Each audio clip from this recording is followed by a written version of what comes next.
वेद पुराणों के अनुसार सृष्टि चक्र में 4 युग हैं।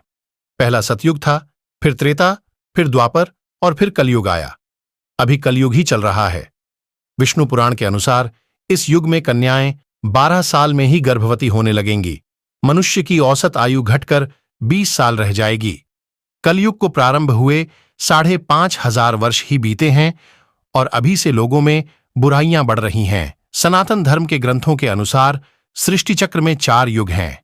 पहला सतयुग है, जिसमें स्वयं देवता, यक्ष, किन्नर और गंधर्व आदि इंसानों की तरह पृथ्वी पर निवास करते थे। दूसरा युग है त्रेता युग, जो कि सतयुग के बाद आया। इस युग में भगवान विष्णु ने श्री राम के रूप में इंसानी देह में अवतार लिया। उसके बाद तीसरा युग द्वापर आया। उस युग में भगवान ने श्री कृष्ण ने अवतार लिया। आखिर में शुरुआत हुई कलयुग की, जो कि अभी चल रहा है। ये युग इससे पहले के 3 युगों की तुलना में काफी छोटा है, लेकिन इसमें पाप कर्म अंधकार ज्यादा रहते हैं और देवता राक्षस आदि नहीं दिखते।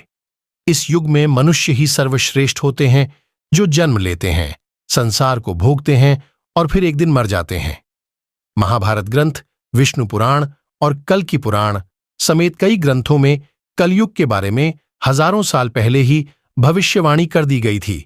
इनमें यह बताया गया कि कलयुग में धर्म यानी कि अच्छाइयां कम और अधर्म यानी कि बुराइयों को बोलबाला ज्यादा रहेगा। विद्वान कहते हैं कि अलग अलग युगों का इंसानी चेतना पर अलग अलग प्रभाव पड़ता है और कलयुग में हमारा बोध जुबानी संवाद पर आधारित है।